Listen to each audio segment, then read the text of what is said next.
खींची गई है, तब महासागरों के रास्ते ही तय करते आए हैं कि दुनिया पर राज कौन करेगा। सदियों से समंदर की लहरों पर जिसका कब्जा रहा है, ताज उसी के सर सजा। एक नए समुद्री रास्ते से ग्लोबल डिप्लोमेसी के सारे पुराने नियम चकनाचूर होने के कगार पर।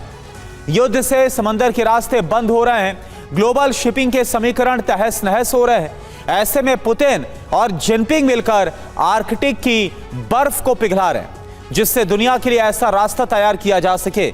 ऐसा होता भी दिखाई दे रहा है। ऐसे में समंदर में वर्चस्व का कंट्रोल, जो रिमोट कंट्रोल है, वॉशिंगटन या फिर ब्रुसेल्स के हाथों में नहीं बल्कि मॉस्को और बीजिंग के पास पहुंच गया है। कैसे? सुपर एक्सक्लूसिव रिपोर्ट में आप देखिए। हॉर्मुज में रास्ता बंद है, लाल सागर में जहाज खतरे में है, केप ऑफ गुड होप की तरफ जाने वाली समुद्री नस पर दबाव है, समुद्री लुटेरों का खतरा है। ऐसे में सवाल उठ रहा है, कहां से जाएंगे, शिपिंग कहां से होगी? तो इसका उत्तर पुतिन और जिनपिंग के पास है, जो एक पुराने रूट को फिर से जिंदा कर रहे हैं, जहां उनकी मनमानी चलेगी, ना कि अमेरिका की। दुनिया एक बार फिर उस खतरनाक चौराहे पर खड़ी है, जहां तेल की बूंदे नहीं बल्कि शक्ति का समीकरण तय करेगा कि कौन जीतेगा और कौन हारेगा। एक तरफ अमेरिका और उसके सहयोगी चोक पॉइंट बचाने की कोशिश में लगे हैं, दूसरी तरफ ईरान और उसके समर्थित मोर्चे के पीछे रूस और चीन नया कारोबारी रूट खोलने की तैयारी में, जिससे पूरी विश्व व्यवस्था का नक्शा बदल सकता है। यानी तेल, ताकत और नए वर्ल्ड ऑर्डर की खूनी जंग आरंभ हो चुकी। अभी बड़ा कारोबारी समुद्री रूट स्वेज नहर रूट है, जो 20,921 किलोमीटर लंबा है। ये नीदरलैंड्स के रॉटरडैम से लेकर इंग्लिश चैनल होते हुए आगे जिब्राल्टर स्ट्रेट तक पहुंचता है। इससे आगे स्वेज नहर के जरिए लाल सागर में प्रवेश करता है। यह रूट आगे लाल सागर होते हुए बाब अल मंदेब के बाद अरब सागर में मौजूद अदन की खाड़ी तक पहुंचता है।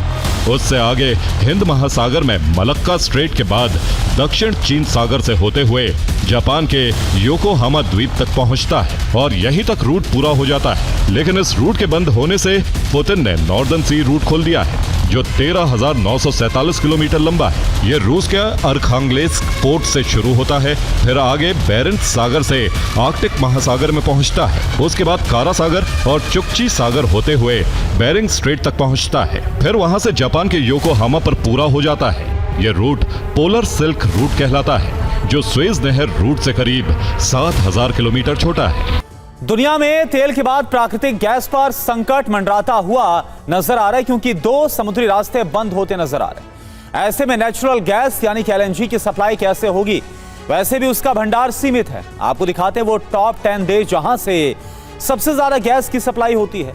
रूस में 47.5 ट्रिलियन क्यूबिक मीटर है, जिसकी दुनिया में हिस्सेदारी 24% है। और इसी तरह से ईरान के पास एलएनजी का भंडार 34 TCM है, जिसकी कुल सप्लाई में हिस्सेदारी 17% है।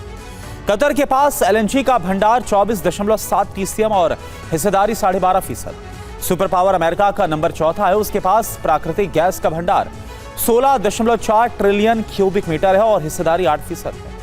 तुर्कमेनिस्तान में गैस का भंडार 14 TCM और हिस्सेदारी 7% है। सऊदी अरब में भंडार 9.6 TCM और हिस्सेदारी 4.5% है। यूएई में गैस भंडार 8.2 TCM और हिस्सेदारी 4% है, जबकि चीन के पास गैस का भंडार 7.8 TCM है, जिसकी हिस्सेदारी है 3.5%। और इसी तरह से वेनेजुएला में भंडार 5.5 TCM है, जिसकी हिस्सेदारी 2.52% है, जबकि नाइजीरिया में भंडार 5.4 ट्रिलियन क्यूबिक मीटर है, जिसकी हिस्सेदारी 2.5%। ऐसी भी खबरें हैं कि रूस का नया arc 7 ice class LNG carrier North Sea route पर आगे बढ़ रहा है, जिससे चीन को खुफिया तरीके से एलएनजी पहुंचाई जा रही है। चीन, रूस के बाद साउथ कोरिया भी इस रूट से जहाज भेज सकता है। दक्षिण कोरिया की सरकार ने बकायदा बुसान से यूरोप तक आर्कटिक रूट का ट्रायल ऑपरेशन शुरू करने की प्लानिंग की। कोरियाई सरकार के मुताबिक अगस्त से सितंबर के बीच इस रूट का परीक्षण होना है, जिसके बाद दक्षिण कोरिया की कंपनी पेनस्टार बुसान से यूरोप पहला शिप भेजने वाली है।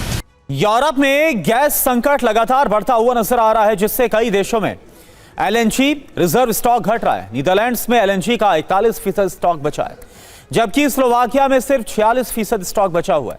जर्मनी में एलएनजी रिजर्व का 48% स्टॉक बचा हुआ है। बेल्जियम में भी एलएनजी रिजर्व का 49% स्टॉक बचा है, जबकि फ्रांस में भी एलएनजी रिजर्व का 50% स्टॉक बचा है। ऐसे में अगर युद्ध बढ़ा तो इन देशों में गैस का स्टॉक खत्म हो सकता है। जिसमें खास बात यह कि ये रूट पूरी तरह सुरक्षित है। इसमें कोई स्ट्रेट नहीं है।